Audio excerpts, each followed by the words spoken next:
I'm here to talk about success. You see, if you don't have a vision of where you go, and if you don't have a goal where you go, you drift around and you never end up anywhere. I mean, as you know, I was born in 1947 in Austria after the Second World War. So I was very fortunate that I stumbled onto my vision. And I didn't really like Austria when I grew up. I couldn't wait to get out of there. I couldn't see myself becoming a farmer or a worker in a factory or anything like that. Even though my parents wanted me to stay there and have a normal life. But that was their vision, not mine. My vision was totally different. I felt that I was born for something special, for something unique, for something big. Then one day I went to school. I remember I was 11 years old, and they showed a documentary about America. And there they showed in this documentary the huge skyscrapers, the high-rises, the huge bridges, the 6-lane freeways, and all of this stuff. And I said to myself, that's where I want to be. I don't want to be around here with these little farmhouses and these little buildings. I want to be in America. One day after school, I walked by a store in Graz. So I went inside and I looked around, and then I saw a magazine. I saw a bodybuilding magazine that had Reg Park on the cover. Reg Park was then a 3-time Mr. Universe. And I saw him on the big screen as Hercules. I read that and I said to myself, wow, this is the blueprint for my life. This is exactly what I want to do. I want to become a bodybuilding champion just like Reg Park. I want to get into movies just like Reg Park. And I want to make millions of dollars and be rich and famous just like Reg Park. Do you know how great it felt that I knew where I was going? Imagine the majority of people don't know where they're going. I knew where I was going, that I'm going to become this bodybuilding champion just like him. So it was just a question of how do you do it? I was so relieved, because when you have a goal, when you have a vision, everything becomes easy. So people always ask me, when they saw me in the gym in the pumping iron days, they say, why is it that you're working out so hard? 5 hours a day, 6 hours a day, and you have always a smile on your face. And I told people all the time, I said, because to me, I'm shooting for a goal. In front of me is the Mr. Universe title. So every rep that I do gets me closer to accomplishing that goal, to make this goal, this vision turn into reality. Every single set that I do, every repetition, every weight that I lift will get me a step closer to turn this goal into reality. So I couldn't wait to do another 500-pound squat.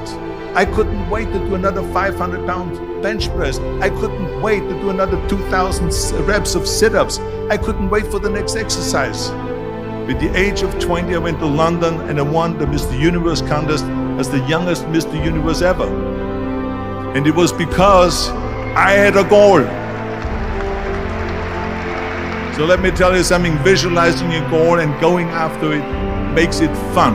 You got to have a purpose no matter what you do in life. You got to have a purpose. 74% hate their job in America. Now there is not much different when you come to Europe. The majority of people don't like what they're doing, because they're really not doing it because they didn't have a goal and they followed this goal. They just aimlessly drift around, and then all of a sudden there's a job opening, so they get that job because you have to work. But then when you work, it's a chore. It's work. It's not fun. So if you think about, only a quarter of the people really enjoy what they're doing in life. That is unbelievable if you think about it. So I felt so blessed that I knew what I was doing. It's like a medical student that studies and knows he wants to become a doctor. You know where to go. And the same thing is also in politics. I remember that in politics, I had a very clear vision that I will be the leader of California. This is as far as I could go because I was not born in America, so I could not run for president. So being the governor of the 5th largest state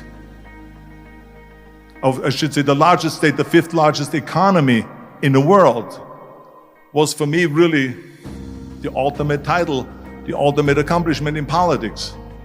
So even though people came up to me and says, why don't you go and run for something smaller, you're never gonna make it. I ran for governor, and then 2 months later I became governor of the state of California. Again, because I had a very clear vision what I'm gonna do with California. So that's rule number one, have a vision. Rule number two is, don't listen to the naysayers. Don't listen to the naysayers.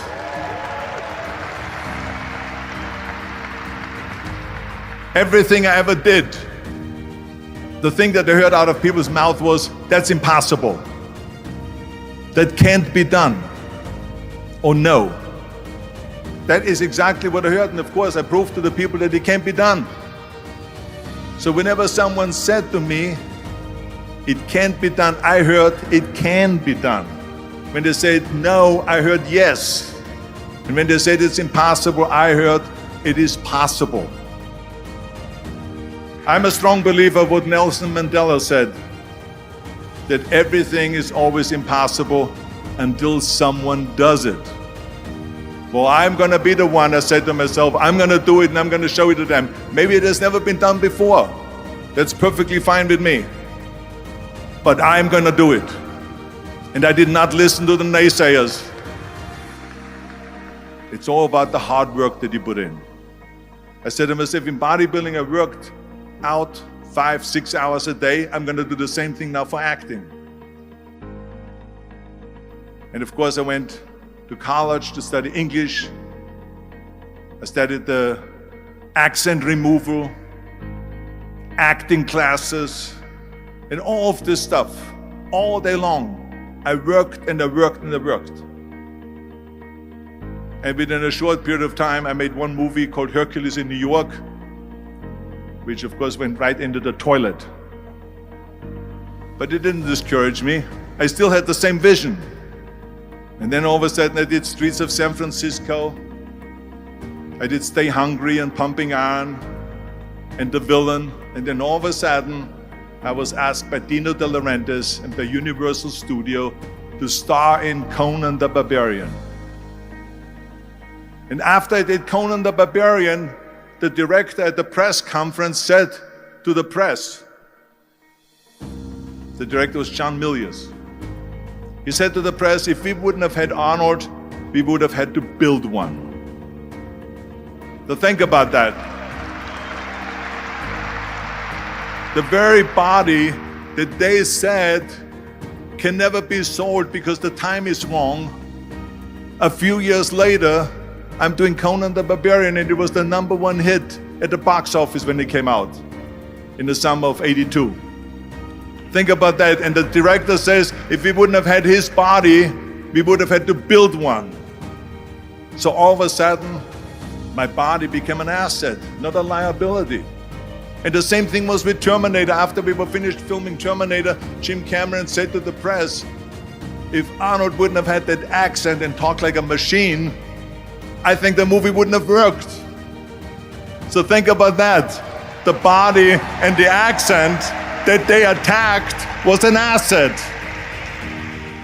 But I didn't listen to those losers. I didn't listen to them at all. It's just the reality of it is that you cannot listen to the naysayers. So this is a very important lesson for all of you. So when someone says, no, this is a stupid idea, you in your mind, you don't have to say it, but in your mind just say to yourself, you asshole. What do you know?